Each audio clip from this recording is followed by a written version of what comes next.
প্রিয় BA first সেমিস্টারের ছাত্রছাত্রীরা এবং তোমরা যারা থার্ড সেমিস্টারে তোমাদের যাদের হিস্ট্রি মাইনর পেপারে রয়েছে এবং যারা ফার্স্ট সেমিস্টার অন্যান্য পেপারে অনার্স নিয়েছো কিন্তু মাইনরে তোমাদের জেনারেল পেপারে হিস্ট্রি চুজ করা রয়েছে এবং যারা ডিরেক্ট তোমরা জেনারেল পেপার হিস্ট্রিতে নিয়ে পড়ছো তাদের জন্য আজকের এই ভিডিওটি অত্যন্ত গুরুত্বপূর্ণ। তোমরা স্ক্রিনে দেখতে পাচ্ছ যে তোমাদের আমি এর আগে আমি দুটো গুরুত্বপূর্ণ প্রশ্ন 20 নম্বরের দুটো প্রশ্নের সম্পূর্ণ উত্তর সহ আলোচনা করেছিলাম এবং তার ফ্রি অফ কস্টের নোটসও আমি প্রোভাইড করেছিলাম। তো একটু ভিডিওটি মনোযোগ সহকারে শুনে তোমরা তোমাদের পিডিএফ নোটসও দেওয়া হবে ফ্রি অফ কস্টে। তোমরা জানো অন্যান্য জায়গায় শুধু আলোচনাই করা হয়, পিডিএফ নোটস তোমাদের ফ্রি অফ কস্টে দেওয়া হবে না এবং বিভিন্ন গ্রুপে জয়েন করিয়ে তোমাদের বিভিন্ন এক্সকিউজ দেওয়া হয়, কারো হোয়াটসঅ্যাপ গ্রুপ বন্ধ হয়ে গেছে, কারো কি এক্সেট্রা এক্সেট্রা। তো আমার দেখবে এখনও পর্যন্ত যা করেছি সেরকমই আছে, কারণ এগুলো স্ক্যাম করা ছাড়া কিছু বলে না। আমি স্ক্যাম মধ্যে আমি থাকি না, ঠিক আছে? তোমাদের উপকার করার জন্য এসেছি, এখানে কোনো সাবস্ক্রাইব গেন না। তো চলো আজকে আমরা মূল আলোচনা যেটা রয়েছে, পরীক্ষার সামনে রয়েছে, তো জিনিসগুলো বলি কেন তোমাদের, যাতে তোমরা না ঠকো। কিন্তু তোমরা অনেকটাই দেখি জিনিসগুলোতে পা ফেলো এবং তোমরা ঠকছো। যাই হোক, দেখে নাও। প্রাচীন ভারতের ইতিহাসের উপাদান হিসাবে বৈদেশিক সাহিত্যের গুরুত্ব আলোচনা করো। প্রাচীন ভারতের ইতিহাসে বৈদেশিক সাহিত্য একটি অত্যন্ত গুরুত্বপূর্ণ উপাদান। বিভিন্ন বিদেশি লেখক, পর্যটক এবং দূতদের রচনায় তৎকালীন ভারতের সামাজিক, অর্থনৈতিক, ধর্মীয় ও সাংস্কৃতিক অবস্থা সম্পর্কে অমূল্য তথ্য পাওয়া যায়, যা স্থানীয় উৎস থেকে পাওয়া তথ্যের সাথে মিলে ভারতের ইতিহাস পুনর্গঠনে সহায়ক।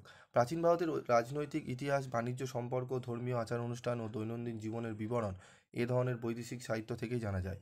নিচে কিছু উল্লেখযোগ্য বৈদেশিক উৎস এবং তাদের গুরুত্ব আলোচনা করা হলো। গ্রিক সাহিত্য। মেগাস্তিনিসের ইন্ডিকা।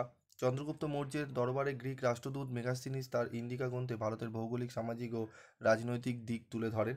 তিনি ভারতীয় জাতিগত শ্রেণীবিন্যাস, কৃষি ব্যবস্থা, রাজ্য পরিচালনা প্রক্রিয়া এবং অভ্যন্তরীণ শৃঙ্খলা সম্পর্কিত গুরুত্বপূর্ণ তথ্য দেন।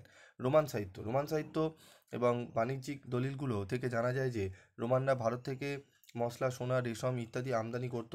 রোমান লেখক প্লিনি মেজরের রচনায় ভারতীয় পণ্যের গুরুত্ব এবং রোমানদের ভারতীয় পণ্যের প্রতি আকর্ষণের কথা উল্লেখ আছে। এই সাহিত্য থেকে প্রাচীন ভারতের আন্তর্জাতিক বাণিজ্য ও সমুদ্রপথ সম্পর্কে জানা যায়। চীনা ভ্রমণ সাহিত্য। ফাহিয়েন ও হিউয়েন সাং ভ্রমণ বৃত্তান্ত। চীনা পরিব্রাজক ফাহিয়েন এবং হিউয়েন সাং ভারতের শিক্ষা, ধর্ম ও সামাজিক জীবন সম্পর্কে গুরুত্বপূর্ণ তথ্য দিয়েছেন। তাদের রচনায় গুপ্ত যুগের হবে এটি, গুপ্ত যুগের ভারতীয় বৌদ্ধ ধর্ম, শিক্ষা প্রতিষ্ঠান যেমন নালন্দা এবং প্রশাসন সম্পর্কে বিস্তারিত বিবরণ পাওয়া যায়, যা ভারতীয় সমাজের ওপর বৌদ্ধ ধর্মের প্রভাব নির্দেশ করে। আরব ও পার্সিয়ান সাহিত্য।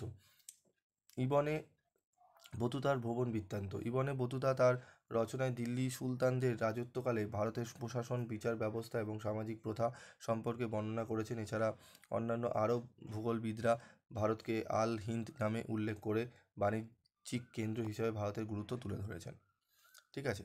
আল বিরুনি কিতাবুল হিন্দ। আল বিরুনির এই রচনায় ভারতের ধর্ম, সমাজ, বিজ্ঞান ও জ্যোতির্বিজ্ঞান সম্পর্কে অমূল্য তথ্য। তিনি ভারতীয় গণিত, জ্যোতিষ ও দর্শনের প্রতি গভীর আগ্রহী ছিলেন, যা তার রচনায় প্রতিফলিত হয়েছে। উপসংহার। বৈদেশিক সাহিত্য প্রাচীন ভারতের ইতিহাস বোঝার ক্ষেত্রে একটি গুরুত্বপূর্ণ উপাদান। এই রচনাগুলির বাইরে দৃষ্টিভঙ্গি থেকে রচিত হওয়ায় ভারতীয় সমাজের একটি নিরপেক্ষ ও বহুমুখী চিত্র তুলে ধরে। স্থানীয় এবং বিদেশি উৎসগুলির তুলনা ও সমন্বয়ের মাধ্যমে প্রাচীন ভারতের সামগ্রিক ইতিহাস পুনর্গঠন করা সম্ভব নয়। তো উত্তরটি পুরো তোমরা সম্পূর্ণ আলোচনা দেখলে। এবার আমি তোমাদের বলে দিই এটি বৈদেশিক সাহিত্যের গুরুত্ব। বৈদেশিক সাহিত্য এবং দেশীয় সাহিত্য দুটো ভালো করে যদি পড়ে নাও, প্রিভিয়াস ভিডিওতে আমি দেশীয় সাহিত্য আমি কভার করে দিয়েছি, লিপি ও মুদ্রার গুরুত্ব কভার করে দিয়েছি। এখানে আরেকটি প্রশ্ন, এই 4টি প্রশ্ন পড়লে আমি আশা করি একটি 5 এবং 10 কমন পাবেই বা 20 কমন পাবেই। প্রাচীন ভারতের ইতিহাসের পুনর্গঠনে প্রত্নতান্ত্রিক উপাদানের, ঠিক আছে, প্রত্নতান্ত্রিক উপাদানের গুরুত্ব আলোচনা করো। ভূমিকা রয়েছে, দেখো এখানে বিভিন্ন লিপি রয়েছে, যেমন মুদ্রা রয়েছে, ঠিক আছে, মুদ্রা গুরুত্ব রয়েছে এখানে। অস্ত্রশস্ত্র রয়েছে, ঠিক আছে, অর্থশস্ত্র, ঠিক আছে, অস্ত্রশস্ত্র রয়েছে। তারপর দেখো স্মৃতিস্তম্ভ রয়েছে। প্রাচীন যুগের রাজারা বিভিন্ন স্মৃতিস্তম্ভ তৈরি করে তাদের কীর্তিকলাপ সেখানে খোদিত করে রেখে গেছে। সেগুলি থেকে প্রাচীন ভারতবর্ষের বহু মূল্যবান তথ্য পাওয়া যায়, যেমন অশোক নির্মিত অশোক স্তম্ভ থেকে অশোকের শাসন ব্যবস্থা, বৌদ্ধ ধর্ম প্রচার এবং কলিঙ্গ যুগের কাহিনী জানা যায়।